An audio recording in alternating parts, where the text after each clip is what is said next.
Hay diferentes maneras de llegar al diagnóstico de celiaquía. Se puede llegar después de un largo recorrido por consultorios médicos y diversos síntomas. Se puede llegar incluso ya padeciendo enfermedades asociadas.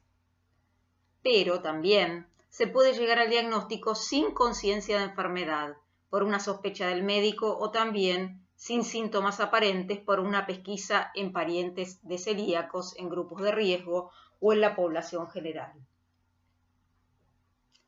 Para el que viene padeciendo síntomas, sintiéndose mal, sintiéndose enfermo, el diagnóstico puede ser más fácilmente un alivio y eliminar el TAC se convierte en la posibilidad de que cada día uno pueda sentirse mejor.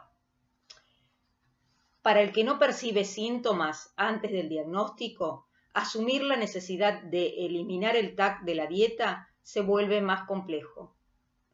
Es más fácil dejar de comer un alimento si cada vez que uno lo come tiene síntomas desagradables en poco tiempo, como diarreas o dolor abdominal. Es mucho más difícil dejarlo cuando a uno le dicen tenés que dejarlo simplemente porque sos celíaco, pero uno no percibe síntomas. Si asumimos que los alimentos con TAC nos hacen mal y decidimos dejarlos, tenemos que empezar a investigar qué alimentos tienen TAC y cuáles no para poder cuidarnos. Cuando me diagnosticó el doctor San Martín en 1962, me dio una dieta basada básicamente en alimentos naturales, que me ayudó a recuperarme rápidamente y que me llevó a tener una biopsia normal 4 años después. En esa época no existían los estudios de anticuerpos, por lo cual los controles eran con biopsia. En esa época comencé a ingerir más alimentos industrializados. Hace más de 40 años, la búsqueda de alimentos industrializados la hacían los padres de pacientes y los médicos consultando a sus conocidos y a las empresas directamente.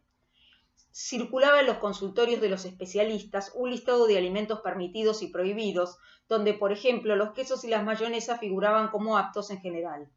No había separación por marca. A partir de 1978 aproximadamente, en Argentina, algunos padres de pacientes primero y luego también algunos pacientes se nuclearon y formaron asociaciones, y en conjunto armaron listados de alimentos permitidos. Estos listados se confeccionaban con la información que se solicitaba a cada una de las empresas.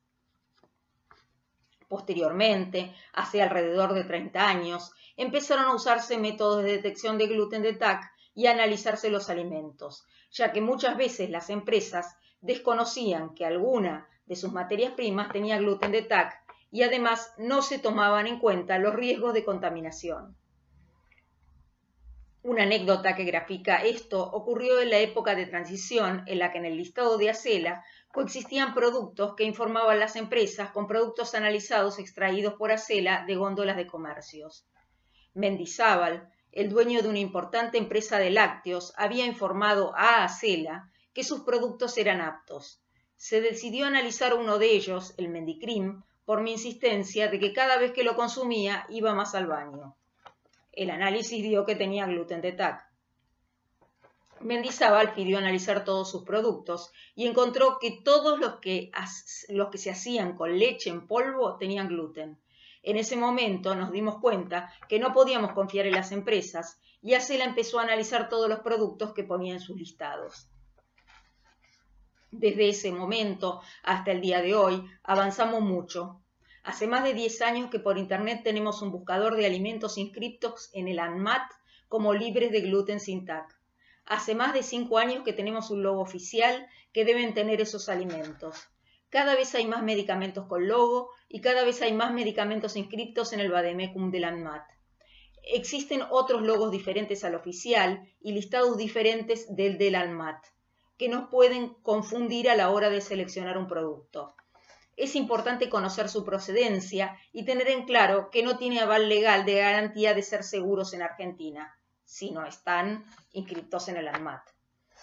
Es necesario aclarar que los alimentos más saludables que podemos consumir no necesitan logo ni estar inscritos en el ANMAT. Los alimentos más saludables libres de gluten sin TAC son las frutas, las verduras, las hortalizas, las carnes sin aditivos y los huevos.